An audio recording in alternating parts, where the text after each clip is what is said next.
Well, we don't have specific evidence, but delivering airstrikes, and quite effective airstrikes. 60 people dead, 100 people injured against those who are fighting Nusra. One wonders. Not Nusra, but ISIL. They're asking them, did the United States collude with ISIS in the Security Council? Let's listen in.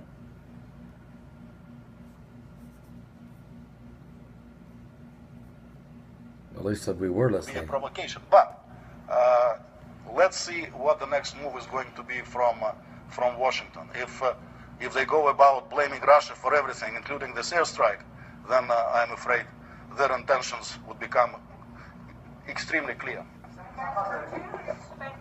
The Security Council meeting on Syria to still take place, and what in particular about Ambassador Power's comments leads you to believe we have trouble? I'm sorry? What was it about Ambassador Power's comments that leads you to believe that there's no negotiations to be had? Well, because first I was appalled that while I was talking, she was talking to the media. This is a very serious thing. And then as she walked in... Now he's talking about Samantha Powers, without United States UN ambassador. He was upset as she was ignoring this and was downplaying the seriousness of the U.S. hearing what I had going in and striking Syrian troops and killing 60 of them and helping ISIS win this battle that was going on, when there's supposed to be a ceasefire, that Russia and the United States signed a ceasefire. Why was the United States bombing Syrian troops and helping ISIS win a battle? This is why there's an emergency Security Council meeting going on right now. She said that what I said was a stunt, and then she didn't really care to hear what I had to say. After that, I walked out, and others are listening to her rumblings. Yeah. Understood. Do you expect the Security Council, the high-level Security Council meeting on Syria to still take place? Well, this is a decision to be taken. I think still a very serious discussion. The situation, under any kind of circumstances, I think this a very serious discussion would be proper. The Pentagon has been quoted saying that they would consider condolence payments to the families of the Syrian soldiers killed. I'm wondering, do you have any response to that? What do you think of that? No, I haven't heard the statement, but I haven't heard it. It's for the Syrian government to respond. On Thursday, Mr. Power said that the Syrian army should not conduct any airstrikes in any area, including the areas which are populated by al-Nusra Front. Does the agreement of 9 September include that? And where does the Syrian army fall into that agreement? The agreement, which was concluded on the 9th of September, does contain some provisions which limit the areas where the Syrian Air Force might be used. Do you have intention, Mr. Ambassador? The deal is that there were supposed to be certain sectors where Nusra is deployed, which would be taken care of by Russian and American Air Force. And since the presence of Russian and American Air Force would be there would be no need for the Syrian government to fly in those sectors. Today, how serious was it that a clash could have happened in the skies between Russian and American fighters? I have no details.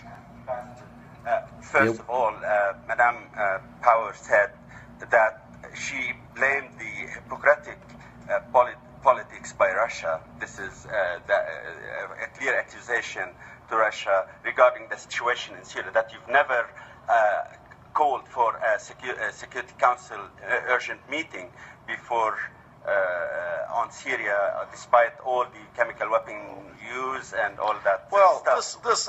This is demagoguery of the highest order. Demagoguery of the highest order.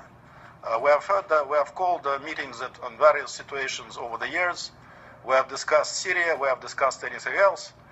So this I just don't know how to respond to, because it is demagoguery beyond my ability to respond. But as to blaming Russia for everything, and in fact, is there anybody from the Washington Post here? This is the line which they have been taking from time to time. I was struck by the line which ended the editorial of the Washington Post yesterday. It accuses Russia of a number of things, but then it says Russia launched millions of refugees from Syria to Europe in order to destabilize Europe. You know, we have warned them not to invade Iraq in 2003, which caused extreme stabilization of the Middle East. We warned them not to stabilize Libya and not to engage a regime change operation there. We warned them a quick regime change in Syria was not going to work. They chose to, pump trillions of billions of dollars of weapons to some strange people, so-called moderate opposition groups who they cannot control any longer. And now it's our fault that refugees are going from Turkey to Europe. So, of course, one can blame Russia or anybody else for everything, but I would rather look into the mirror and we are more realistic and pragmatic and truthful in their analysis of their own actions. Very upset, but he's exactly right. Don't blame Russia for the Middle East out of control and the madness. It was the United States that brought about the Arab Spring, and that's what he was talking about. It was the United States that messed up Egypt, messed up Libya, messed up, Iraq and Afghanistan. And so now that these migrants are pouring into Europe, don't blame Russia for it. Russia's not the one releasing them. They're coming through Greece, through Turkey, into Greece, in the United Nations, through the European Union nations. Germany's accepted them, pouring them in. As a matter of fact, if you live in Idaho, you just had tens of thousands that just came in. He's done talking. He's upset. He just walked out of the UN Security Council meeting. We'll be back with more current world events and how they relate to Bible prophecy. It's getting ugly. We're nearing World War III if we don't watch it. I'm serious. Pray for the peace. This is getting dangerous. Russian United Nations representatives walking out on Samantha Powers as she tried to run him over. You've seen his response. I'll be back with more in just a minute. Are you serious?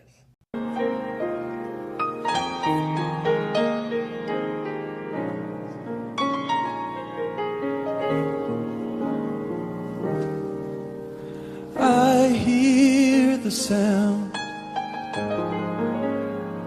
of a mighty rushing wind.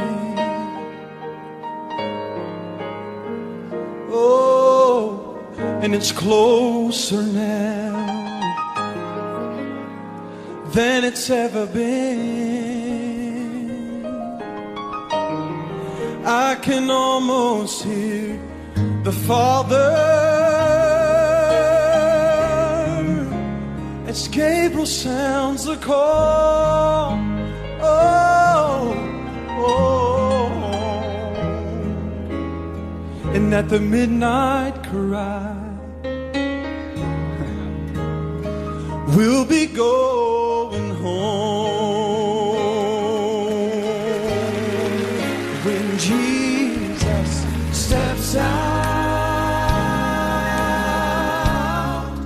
on the ground to call his children. The dead in Christ shall rise to meet him in the air, and then those that remain shall be quickly changed,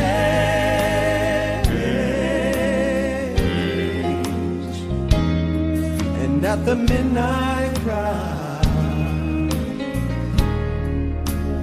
we'll be going home. See, I look around, I see prophecies of a day they're fulfilling. Oh, and the signs of the times, they're appearing everywhere. I can almost hear the Father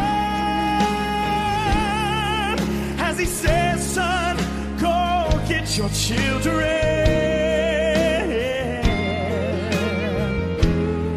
And at the